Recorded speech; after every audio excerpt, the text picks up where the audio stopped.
തൊഴിലുറപ്പ് തൊഴിലാളികളുടെ വേതനം കേന്ദ്ര സർക്കാർ ഉയർത്തി. 2 മുതൽ 7% വരെയാണ് വേതന വർധന. ഏപ്രിൽ 1 മുതൽ പുതുക്കിയ വേതനം നിലവിൽ വരും.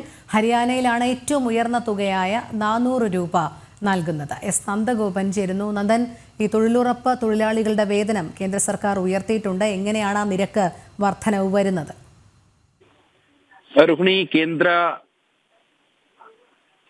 കേന്ദ്ര ഗ്രാമവികസന മന്ത്രാലയമാണ് ഇത്തരമൊരു തീരുമാനമെടുത്തത്. 2.33% മുതൽ 7.48% വരെയാകും തൊഴിലുറപ്പ് തൊഴിലാളികളുടെ വേതനവിൽ വർധനവുണ്ടാകുക. അതായത് 7 രൂപ മുതൽ 26 രൂപ വരെയാകും വർദ്ധിക്കുക എന്നുള്ളതാണ്. കേരളത്തിലെ തൊഴിലാളികൾക്ക് ലഭിക്കുന്ന വേതനത്തിന് പുറമെ 6.65% വർധനവുണ്ടാകും. അതായത് 23 രൂപയാകും കേരളത്തിലെ തൊഴിലുറപ്പ് തൊഴിലാളികൾക്ക് അധികമായി ലഭിക്കുക. അതായത് 369 രൂപയാകും ഏപ്രിൽ മുതൽ, അല്ലെങ്കിൽ ഇത് പ്രാബല്യത്തിൽ, വേതന വർധനവ് പ്രാബല്യത്തിൽ വരുന്നതോടുകൂടി കേരളത്തിലെ തൊഴിലാളികൾക്ക് ലഭിക്കുക.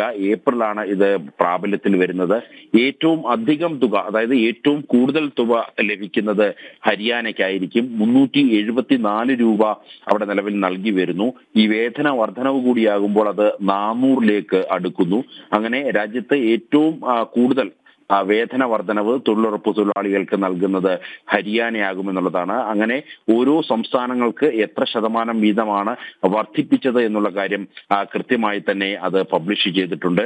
ഏറ്റവും അധികം വർധന ഉണ്ടായിട്ടുള്ളത് ഒഡീഷയിലാണ്. 7.48% ഒഡീഷയിൽ വർദ്ധിപ്പിച്ചിരിക്കുന്നത്. അതേപോലെ തന്നെ ഏറ്റവും കുറഞ്ഞത് തെലങ്കാനയിലാണ്. 2.33% തെലങ്കാനയിൽ വേതന വർധനവ് ഉണ്ടായിരിക്കുന്നത്. കേരളത്തിൽ ഞാൻ സൂചിപ്പിച്ചിരുന്നു 6.65% വർധനവ്, അതായത് 23 രൂപയായി ഇത് വർദ്ധിക്കും.